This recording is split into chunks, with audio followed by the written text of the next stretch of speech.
Assalamualaikum warahmatullahi wabarakatuh. Salam rahayu dan salam sejahtera untuk kita semua.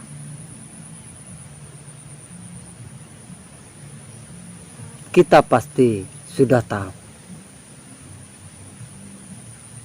bahwa ada tingkatan di dalam agama, bahkan di dalam semua agama pasti ada tingkatannya, dengan bahasa yang berbeda-beda.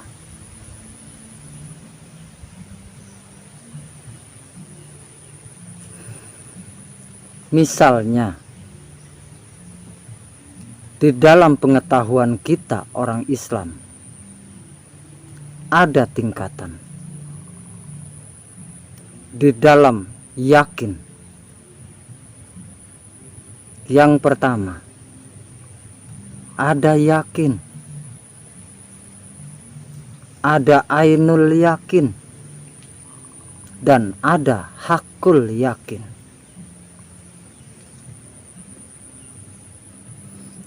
Ini punya versi dan sudut pandang yang berbeda di setiap tingkatannya.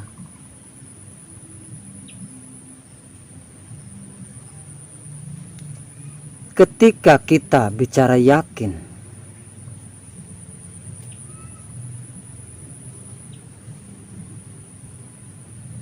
ini terkait dengan asal usul kita. Misalnya, saya sekarang beragama, berstatus beragama Islam. Kenapa saya beragama Islam? Karena orang tua saya beragama Islam. Maka pengetahuan Islam dari orang tua saya diturunkan kepada saya, dan jadilah saya orang Islam yang berpengetahuan Islam di dalam lingkup dan lingkar Islam. Ini tingkatan yakin yang pertama, tingkatan dasar di dalam yakin.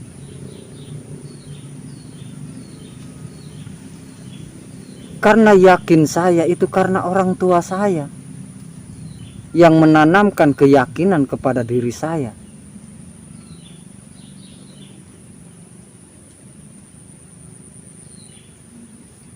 Jadi yakin saya di tingkatan pertama itu karena orang tua saya, karena pengaruh orang tua saya. Tapi secara pribadi saya tidak mau terhenti di situ. Karena saya mendengar ada ainul yakin.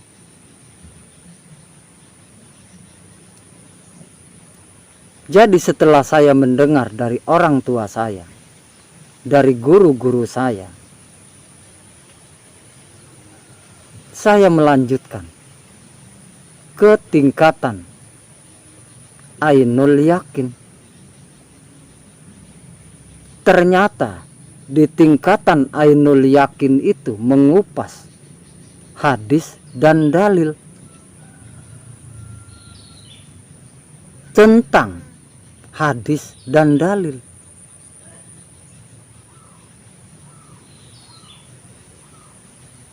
Tentang sabda dan firman, tentang perkataan Nabi dan perkataan Allah di tingkatan ainul yakin. Jadi yakinnya masih kata hadis dan kata dalil. Masih yakinnya karena omongan Nabi Muhammad atau sabdanya Nabi Muhammad dan firman-Nya Allah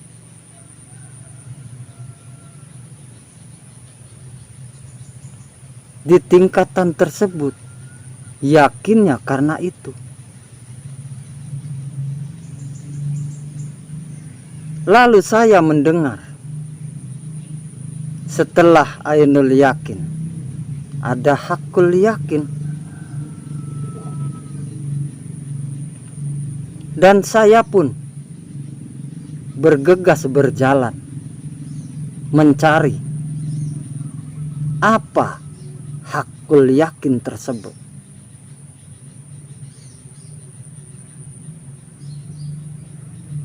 Ternyata di tingkatan hakul yakin itu mengupas isinya hadis dan isinya dalil.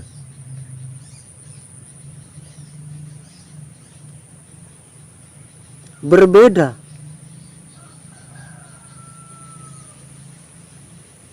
Dengan kita percaya pada hadis dan pada dalil.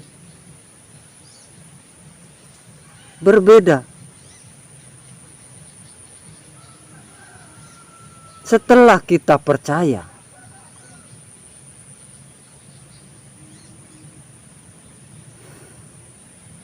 berarti kita harus mengupas apa yang kita percayai tersebut, yaitu hadis, omongan Nabi Muhammad, dan dalil firman Allah.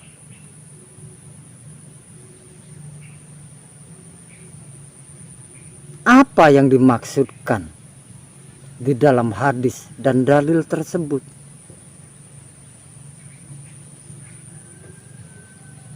Sehingganya bisa menemukan apa yang dimaksud.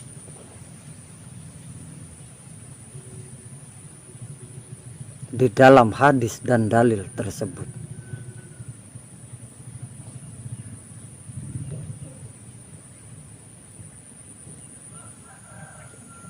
Karena dasar yang pertama bisa saja berbenturan dengan dasar yang kedua. Dasar yang kedua pun akan menjadi bantahan, alat bantahan untuk membantah tingkatan yang ketiga. Tapi sungguh tidak bisa tingkatan ketiga akan membantah tingkatan kedua dan tingkatan yang pertama. Kenapa? Karena itulah jalan, itulah proses.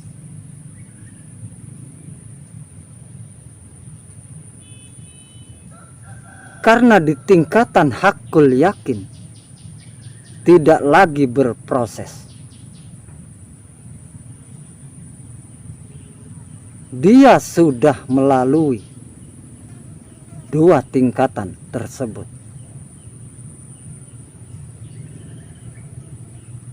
Sehingganya tidak ada lagi proses. Karena di tingkatan hakul yakin mewujudkan, tugasnya adalah mewujudkan.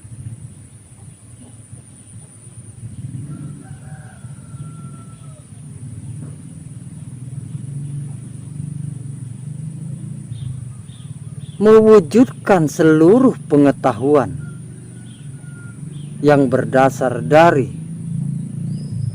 Quran dan hadis.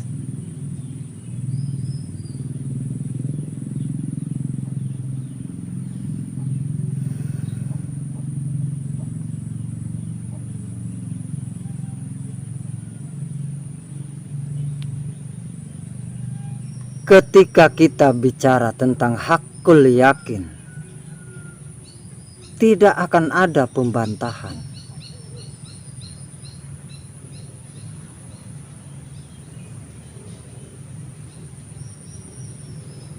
Tapi tidak jarang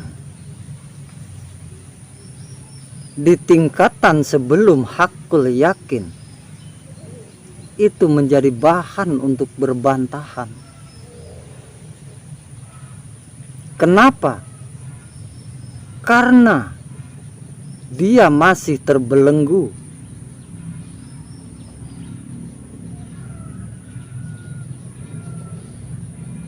Terbelenggu oleh pengetahuannya.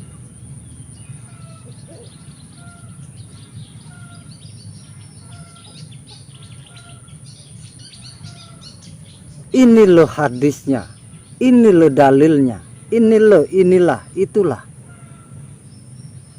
Tak jarang bukan? Yang sesama ahli hadis, sesama orang yang menghafal dalil, bahkan sudah di luar kepala, berdebat.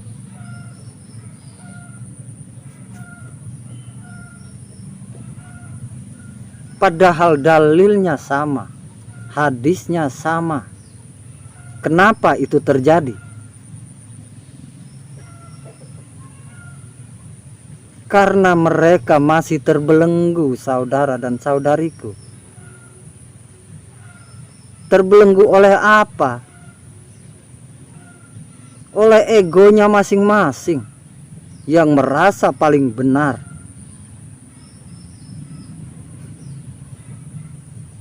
Coba renungkan.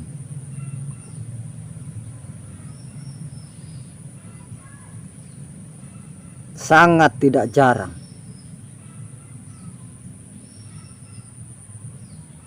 yang para ahli hadis dan para ahli dalil berbenturan.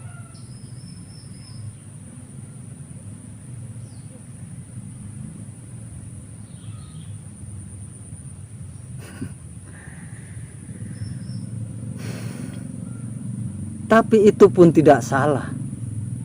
Karena itu di tingkatan tersebut memang seperti itu. Masih berego, masih berpamrih, masih berarogan.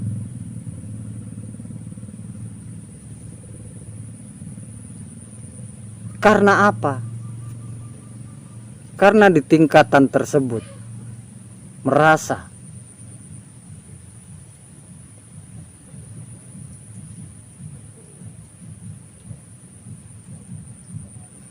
kalau gua nggak bisa ngejatuhin apa kata orang-orang, jatuh harga diri gua.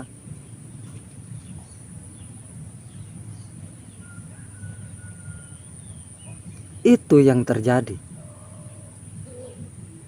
Makanya segala macam cara,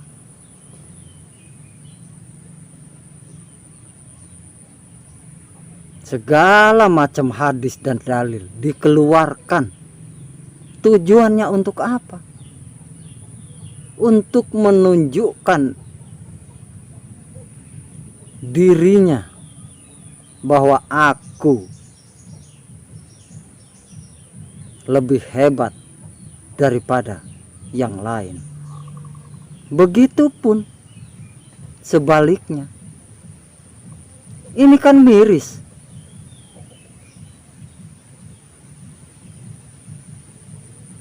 Sangat miris.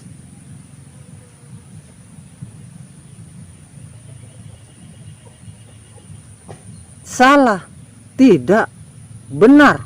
Belum.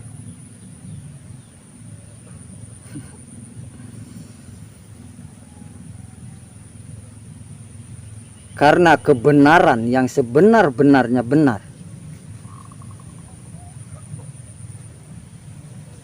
milik pemilik hadis dan dalil. Ingat itu.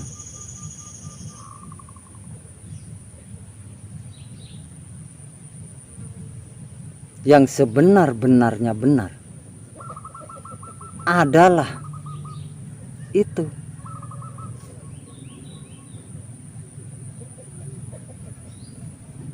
Milik Allah. Padahal kita yang berebut itu sama bertuhankan Allah.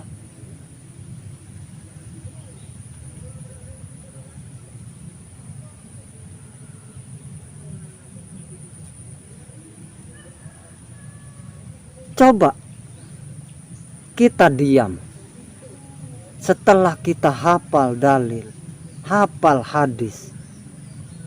Kita diam.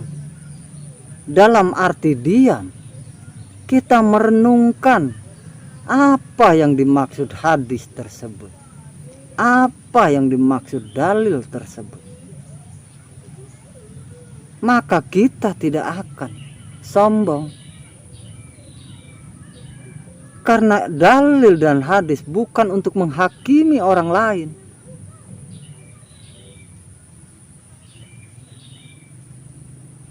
tapi untuk introspeksi diri, untuk mengkaji diri.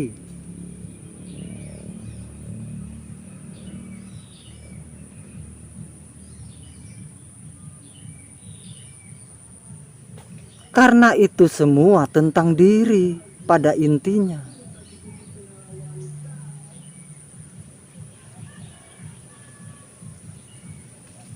Inti dari yang kita perebutkan itu adalah mengenal diri. Ketika kita mengenal diri, sungguh tidak akan pernah bisa menyalahkan orang lain. Apalagi kok menghakimi.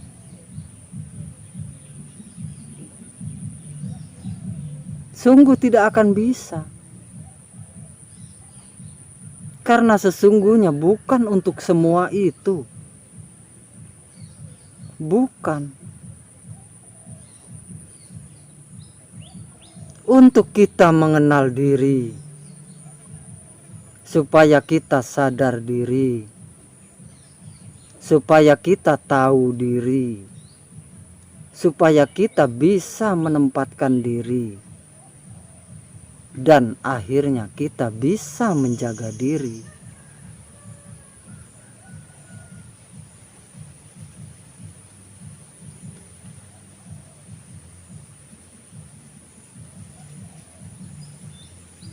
Sebelum kita menilai orang lain, kita akan menilai diri kita terlebih dahulu. Sebelum kita membawakan cermin untuk orang lain, cermin itu akan kita gunakan untuk bercermin kita terlebih dahulu.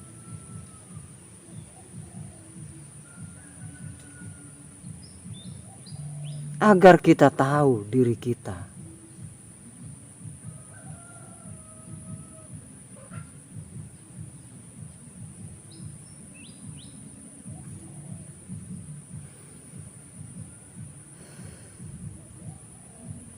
Agar kita bisa sampai ke tingkat hakiki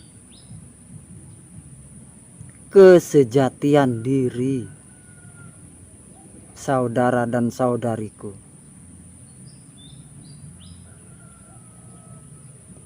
Kita semua bangsa manusia itu sama. Ketika kita menganggap, masih beranggapan kita manusia ini berbeda, kita masih terbelenggu sebenarnya.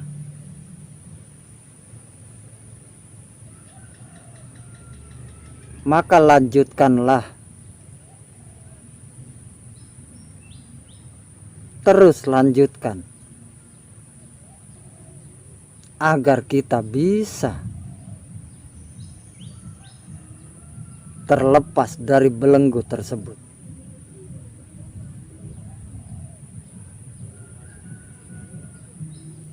Belenggu ego, pamrih dan arogan kita.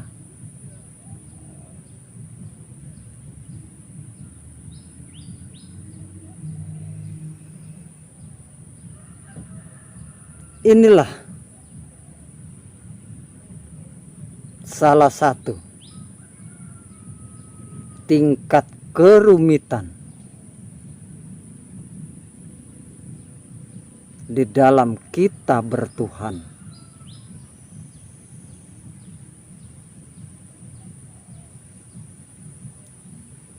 Sungguh kita tidak akan bisa merubah orang lain sebelum kita merubah diri kita terlebih dahulu. Kita tidak bisa menyadarkan orang lain sebelum kita sadar terlebih dahulu.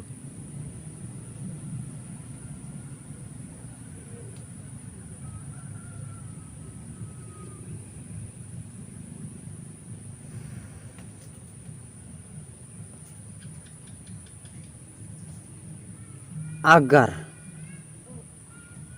kita tahu, setelah kita tahu, kita akan tersenyum ketika melihat ada perbedaan, akan melihat aneh yang kita anggap wajar sekarang.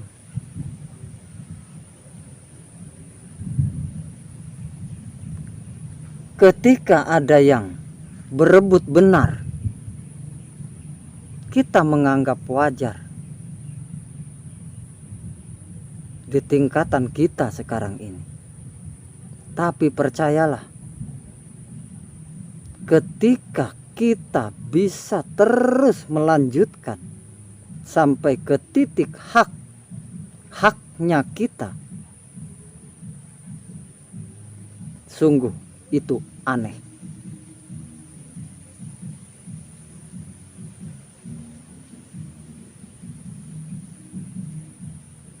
Kurang dan lebihnya, saya mohon maaf. Saya tak bermaksud menggarami laut, karena saya sadar saya ini orang bodoh.